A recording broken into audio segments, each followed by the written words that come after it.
Hi, Steven Essa here, and welcome to this exclusive interview with Cathi Hargaden from wealthyspaces.com, all the way from London. G'day, Cathi, how are you? I'm fine, Stephen, thank you very much. Absolutely, great to have you here in Australia. Now, how many times have you been here now? I've been here 3 times.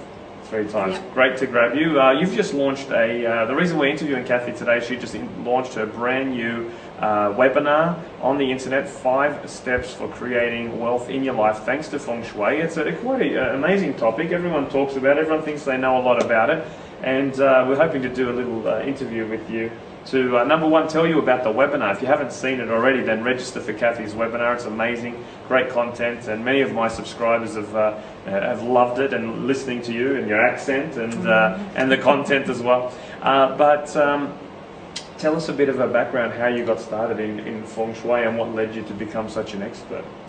Okay, well, I grew up in a city in the north of England and went to school there, and found that the environment was quite harsh, but I didn't realise that until I went to a school outside the city where it was full of trees and full of abundance, full of beautiful flowers, and I realised where it come from. There were less opportunities, and even the pupils in the suburbs were a lot more confident and assertive. So all right away from a very early age, I was aware of how environments affected people emotionally, mentally, their aspirations. And then many years later, I have travelled all over the world and seen how environments impact upon people and their aspirations. I was in an apartment flat in Manchester, and a lady walked in and she looked at my apartment and she said, "Wow, you've got great Feng Shui." And I thought, "Great Feng Shui, what's that?" It wasn't double Dutch, it was double Chinese. And so I made up my mind to go and pursue it and find out more and more about it. And the more I found out, it became like a spider's web.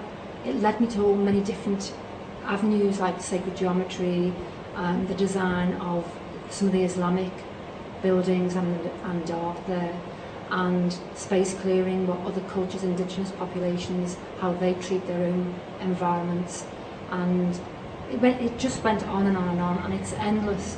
And so then I started teaching it, and I've taught it up to university level, and it was the feedback from the clients, or the students, that they were telling me that when they did this, this and this, how it impacted upon their lives.